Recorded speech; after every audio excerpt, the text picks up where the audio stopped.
I haven't mentioned this until now, but my first book story was written based on my own experiences. The audience murmured in shock at this sudden confession. What?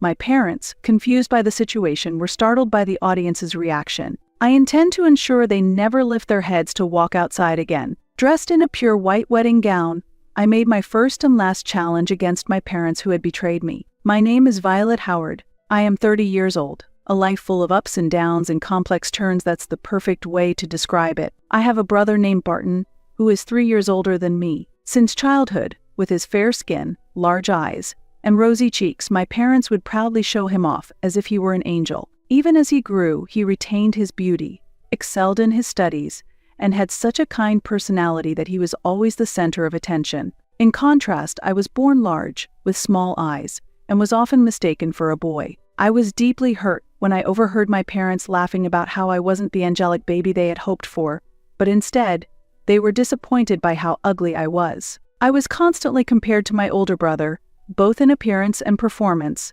only having my faults and failures pointed out, never receiving any praise. Over time, I was tasked with most of the household chores, and my clumsiness would only anger my mother, who did nothing but scold me. My father, often away on business trips, showed little interest in me even when he was home, simply following my mother's orders without ever standing up for me. Although he didn't express anger like my mother, he never initiated conversation and treated me as if I didn't exist. When the family went out, they would leave me behind, saying things like, "Your test scores haven't been good, so stay home and study, or there's laundry piling up, so stay and do it." My brother, tall and slender with a refined face, was clearly different from me, as I was chubby and short. Covering my face with long bangs and walking with a stoop, I felt like an embarrassment for my parents to be seen with in public. Barton was the only one who was kind to me, realizing early on that our parents' treatment towards me was wrong, and he protected me, but that did not improve how I was treated within the family. When Barton was preparing for the entrance exam of a prestigious private middle school, my mother ordered me to vacate my room as my presence was a disturbance to his studies. "How will you take responsibility if Barton fails his exams? He is studying to become a doctor, and you must support his dream," my mother said, instructing my father to move my belongings to a storage space under the stairs. My parents occupied the living room, and I had no choice but to stay in that cramped space. I endured, thinking I could return to my room once Barton finished his middle school exams. However, even after Barton passed, I was not allowed back in my room on the pretext that I would disturb his daily studies, and I ended up living permanently in the storeroom. By the time I was in my final year of middle school, my family was planning a move. They planned to relocate near the university Barton hoped to attend, though he hadn't yet been accepted. "Will I have my own room after we move?" I couldn't help but ask my mother one day. To my surprise, she responded cheerfully with an unexpected answer. "It will be tough to commute to middle school from the new house, right? So, you should live with your grandmother. Everything is already arranged." What I was shocked, yet it was somewhat expected. With a successful son like Barton, my parents seemed to need nothing else. I always felt like an excess presence in the family, one that might be let go of someday. "Can I live with you again after I graduate from middle school?" I asked with a glimmer of hope, but my mother coldly replied, "No, your grandfather can't move now, and it's too hard for your grandmother to care for him alone. She's getting old, so you should help her," she said. If that was the case, why couldn't my mother take care of her own parents? Knowing that voicing my thoughts would only provoke anger, I had no choice but to keep silent. "So, there's no need for you to go to high school. Caring will keep you busy. And with your abilities, it will be hard for you to find a good job, even if you graduate." My mother actually said this to me. Although it was different from the prestigious school my brother attended, I had been diligently studying for the entrance exam of the school I had chosen. I used the cramped storeroom as my room, turning a cardboard box into a desk, studying late into the night. "Since your brother will be going to medical school, we will need more money. Once you graduate from middle school, you should work and contribute financially to the household. We raised you after all, so it's only natural," my mother stated. Being asked to leave home to provide care and contribute to the household finances was so unreasonable that it left my mind in turmoil. As I held back tears and remained silent, my mother sighed and said, "You really are gloomy. I dislike that damp disposition of yours. Why can't you be more like your brother?" Not speaking also seemed to anger my mother. I was constantly compared to my brother and felt a disappointment to her. I felt, as I always had, that there was no place for me in this house. I realized that going to my grandmother's house was the only option left for me. On the day before the family was to move, I decided to go to my grandmother's house. There was a conflict within the family when my brother tried to stop me, but I left the house as if fleeing from the situation. Carrying a few belongings, I took several trains to reach my grandparents' home. As a child, I used to visit frequently with my brother, but since middle school, my grandfather had become bedridden, and my mother had forbidden me from visiting. My grandfather was a bit stern but a quiet man, and I felt at peace in his calm presence. My grandmother was extremely kind, unbothered by small matters, and had a warm heart that accepted everything. Both of them showed equal affection towards us grandchildren, and their home had always felt like a safe haven for me. Upon my arrival, my grandmother was already waiting for me at the entrance. Despite some anxiety about our long-awaited reunion, she immediately burst into tears of emotion and hugged me upon seeing me. "I'm sorry. I've told her many times, but your mother has always been stubborn and won't listen. It's unforgivable for a parent to drive out their own child," my grandmother explained. Her words conveyed her numerous attempts to reason with my mother about this issue. But expecting more from parents who showed no interest in me was pointless. They were willing to sacrifice me for my brother's tuition and to support the household financially. Being with people who could show love was surely a way to a happier life. I decided to cut ties with my parents and stay at my grandmother's house until I graduated from high school. I was also prepared to care for my grandfather, but he passed away shortly after I moved in following a rapid decline in his health. Initially overwhelmed with grief, my grandmother said, "Having you here has saved me," and gradually began to smile again. Together we cooked, shopped, and shared laughs over daily occurrences, finally experiencing the warm, family-like moments I had longed for. As life settled and I found some peace of mind, I began to take care of my appearance, exploring makeup and hairstyles. My once chubby physique slimmed down as I grew, and I attained a slender figure like my brother. With my improved appearance, I said goodbye to my middle school self, made new friends, and enjoyed a fun high school life. Though I worked part-time to avoid burdening my grandmother, my mother occasionally called demanding money. Thanks to my grandmother standing firm, those demands eventually stopped, but I couldn't forgive my mother's actions. When I graduated from high school, my grandmother handed me a bank book, saying, "This is what you've earned, so use it for your future." Thanks to her saving my earnings from part-time jobs, I had the opportunity to consider a broader perspective for my future. After that, I planned to move to New York, desiring a typical urban life while testing my capabilities. Above all, I wanted to earn enough to express my gratitude to my grandmother. When I told her about my plans to move to New York, she smiled and agreed wholeheartedly. As she hugged me with her frail hands, my grandmother said, "It'll be lonely, but your independence is for your own good. You are a strong and kind-hearted grandchild, and I will support you no matter where you are. If you ever have any trouble, contact me immediately, and I will come to you." Grandma, thank you so much.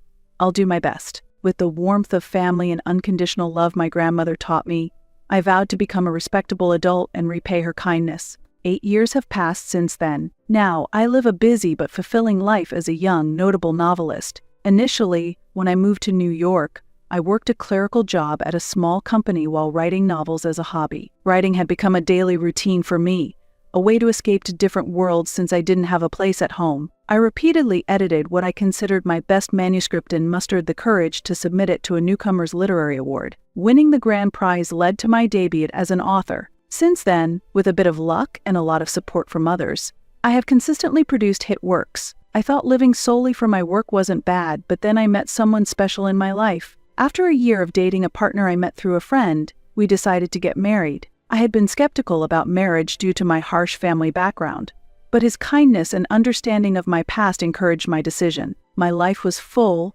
both professionally and personally, and just as I was about to start anew and try to forget the bitter memories of my childhood, my mother suddenly appeared. "Violet, oh, how beautiful you've become," she exclaimed. It happened just as I stepped out of the entrance of the condo I live in, a sudden encounter after 8 years.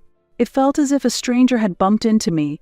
My mother was like someone I was meeting for the first time. She hugged me tightly and began to talk tearfully with exaggerated gestures. "It's been so long.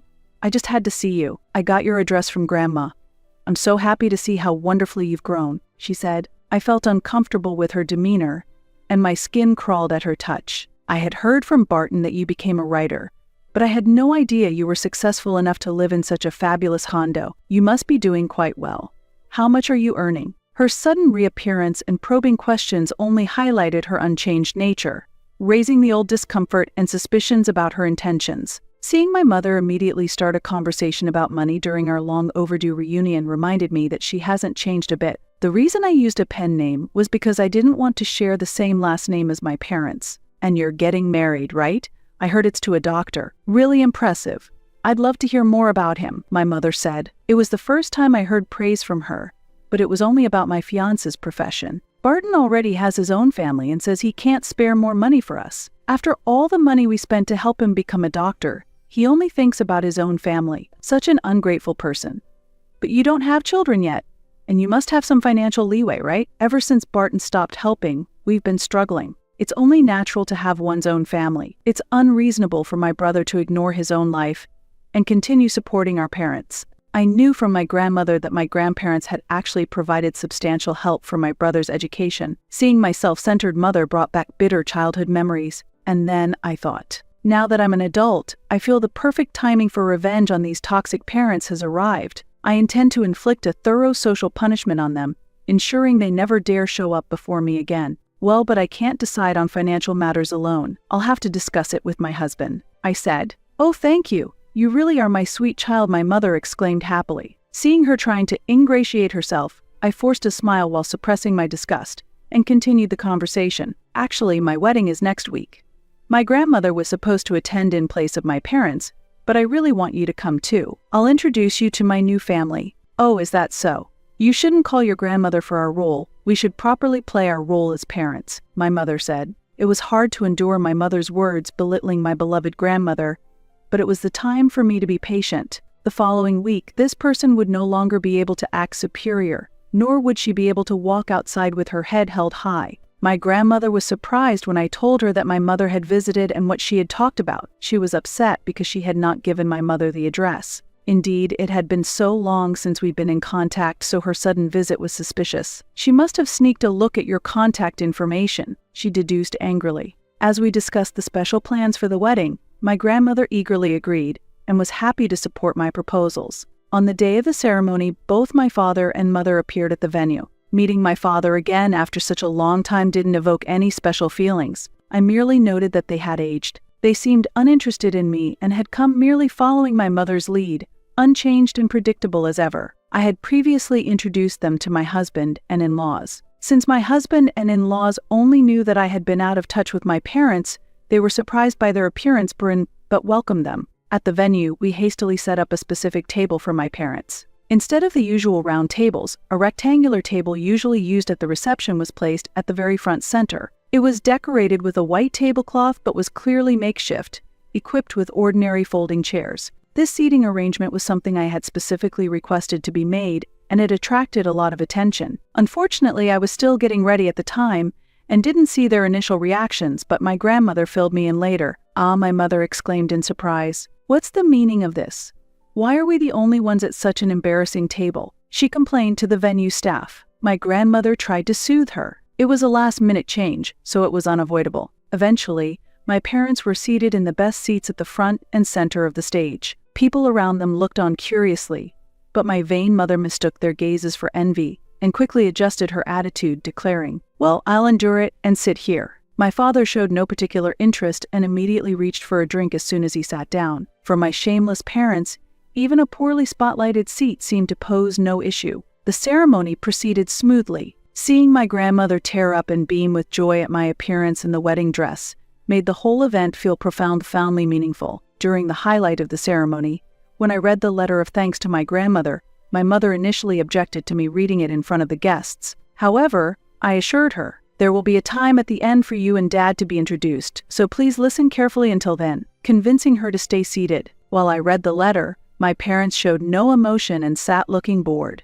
There seemed to be no sense of reflection on their part about the hardships their child endured because of them. But that was fine. If they were indifferent, I would not hold back. I was no longer the little child who could do nothing but cry. As a final point, "Let me introduce my parents," I said, raising my eyes from the letter to ensure they were looking, then nodded for them to come forward. As my parents eagerly stood and walked towards me, I continued speaking. What I have not disclosed until now is that my debut novel was inspired by real-life experiences. At that moment, the venue erupted into murmurs. What?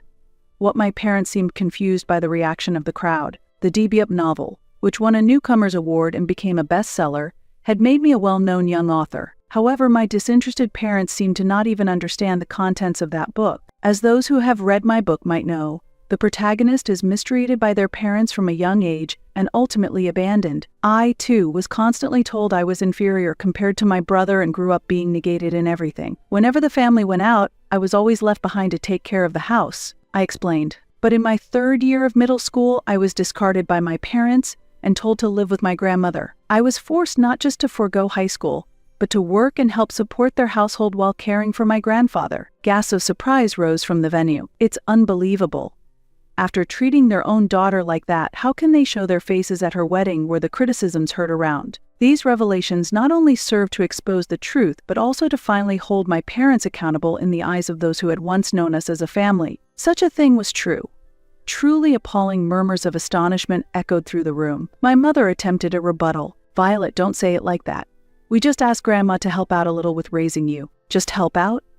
At 15, I was driven out of the house with no support for living or education expenses. What you did was simply offload your responsibilities onto Grandma. That's unforgivable, both as a parent and as a daughter, I countered sharply. My mother, lost for words, fell silent. Just like the protagonist in my book, I too faced hardships. I didn't break down because I always had Grandma who supported and loved me. My gratitude for her is what got me through. Now, coming to me for money after all this time, I will no longer call you my parents from this point on. Please disappear from my life. With that, I made a firm declaration to my parents and poured out all my feelings, resounding through the venue. Among the audience were journalists from newspapers and magazines connected to us. Seizing the opportunity, I asked them to write about today's events and to broadcast it widely to the public. I've held back from making this public before, but now I feel it's important to expose such toxic parents to prevent other children from suffering the same fate. Also, I want to convey a message that no matter how harsh the environment, there are always people around who will support you, and that never giving up can open new paths. My call received a round of substantial applause from the audience. Camera shutters clicked as the reporters began taking pictures of my parents. "Stop it. Don't take pictures," my parents panicked, covering their faces with their arms. "Barton, help. Everyone is misunderstanding us as bad parents. Tell them properly. Tell them we're the parents who supported you all the way through medical school." My mother cried out, "That's right, we paid high tuition fees thinking of your welfare." "Tell everyone that," my father added. Even at this point, they continued to deny their faults and struggled futilely. In response, my brother, who had remained silent until now, finally exploded in anger. "Enough.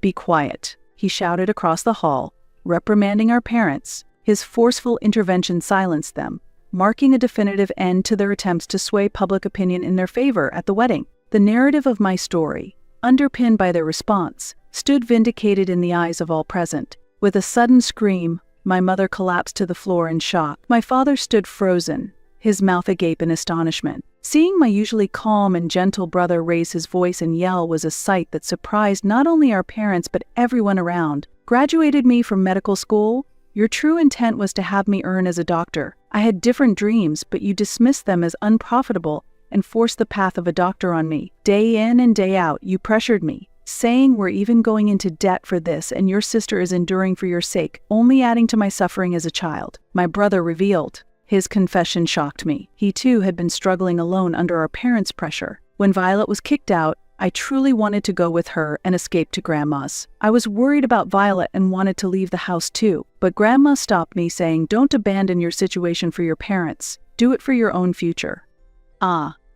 That was the first time both our parents and I had heard this. I had no idea my brother had been carrying such feelings all this time. At first I was forced into it, but eventually, I came to want to help people as a doctor. Grandma saw that in me and advised me to use even the worst parents to realize my dreams, telling me Violet will be okay without her belief in me. I would have run away instead of becoming a doctor. Now that you can't extract money from me and are even trying to profit from the daughter you discarded, it's clear there is a problem with you as human beings. I want to make it clear at this point, I am severing ties with you, so please never show yourselves to us again," my brother declared firmly. Overwhelmed by his resolute stance, our parents were left speechless. As cameras began to click once more, they panicked and started running towards the venue's exit. Their fleeing figures were also captured on camera. My brother and I exchanged a look and nodded at each other. We are adults now. No longer will we allow ourselves to be manipulated by such toxic parents. I'm sorry things turned out this way. I apologized to my husband, who had quietly observed everything. He smiled kindly in return. I am truly grateful for his acceptance and support of the plan. If it means you are freed from your past, then it's all worth it, Violet. And your brother was impressive too. He encouraged me. My husband, 7 years older than me, has always been a pillar of support, offering the words I needed. Thank you. I expressed my gratitude. 8 years since leaving home, I had overcome many challenges and finally built a family and home with someone I truly cherish. I am deeply grateful for this happiness. 7 years after the wedding turmoil. Now at 30, I am blessed with a 6-year-old son and a 4-year-old daughter. My husband, a doctor, used to have a hectic schedule but left his position at the university hospital to take over his family's clinic. This change has given him more time to spend with us. Recently, we enjoyed a family vacation with my grandmother and hosted a Christmas party with my brother's family. Celebrating Christmas together, we deepened our familial bonds in ways I couldn't have imagined in the past. It brought me immense happiness. As for my parents, the incident at the wedding attracted more attention than expected, and the backlash they received was severe. Initially insisting they were blameless, the cold stares and criticism from relatives, friends, and neighbors eventually led them to reduce their public activities. They significantly damaged their social credibility and, finding it very difficult to continue their former lifestyle, decided to move to a remote rural area where nobody knew them. In this new place, they managed with day labor while slowly depleting their modest savings, trying to live as inconspicuously as possible. However, their nature hasn't changed, and their conversations often include bragging,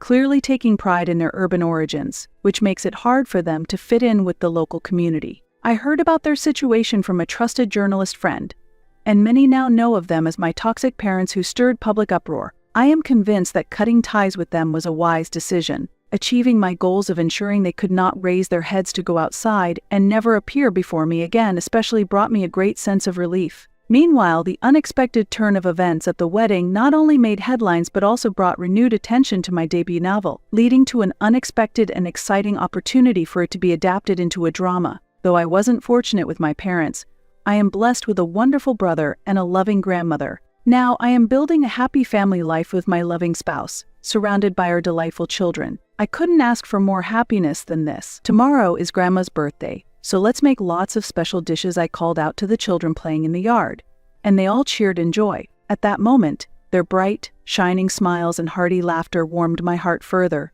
deepening my love and appreciation for my family.